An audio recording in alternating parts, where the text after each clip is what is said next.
Hey guys, how's it going? Welcome back to Warmer Class, a place that you can learn English and develop your speaking skills. So today we're going to talk about two tricky words that people usually get confused using them, which is make and do.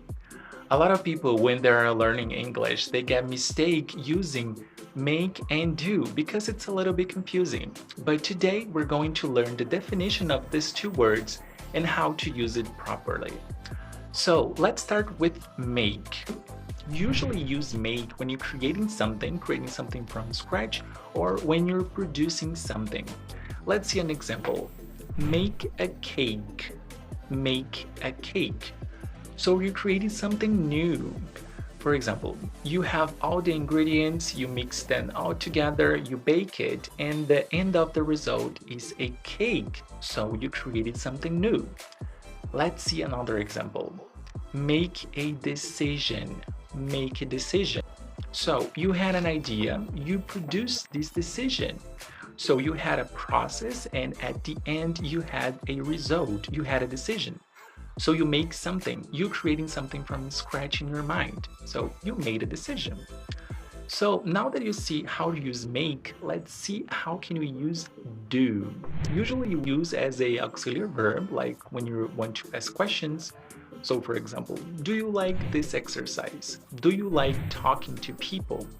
Do you like to visit other countries? So let's see an example. So do homework. Do homework. So homework is a task.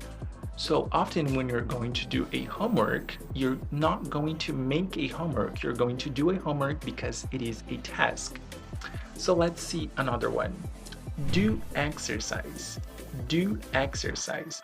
So exercise, it's a physical activity. So it's related to activity. So you're not going to use make, but do. So now that you see both of them, how to use it, let's practice a little bit with some exercises. I'm going to say a sentence and you're going to answer if you're going to use make or do. So let's see. So the first example, a cup of coffee. A cup of coffee. So in this case, we're going to use make because we're making something. So usually when you're making something, you use make. So let's see the other one. The laundry. The laundry. So in this case, we're going to use do because it's a task. So do the laundry. How often do you do the laundry? Do you like to do the laundry? There are some people who usually like to do the laundry once a week, and there are some people who makes twice a week. So let's see the other example. A sandwich.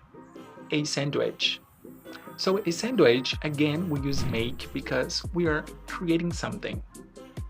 And the last one, the dishes. The dishes. The dishes is a task, so we're going to use do. So I hope you like doing this exercise. If you have any doubt, just please comment down below. And thanks again for watching, and I hope to see you in the next video. Bye bye.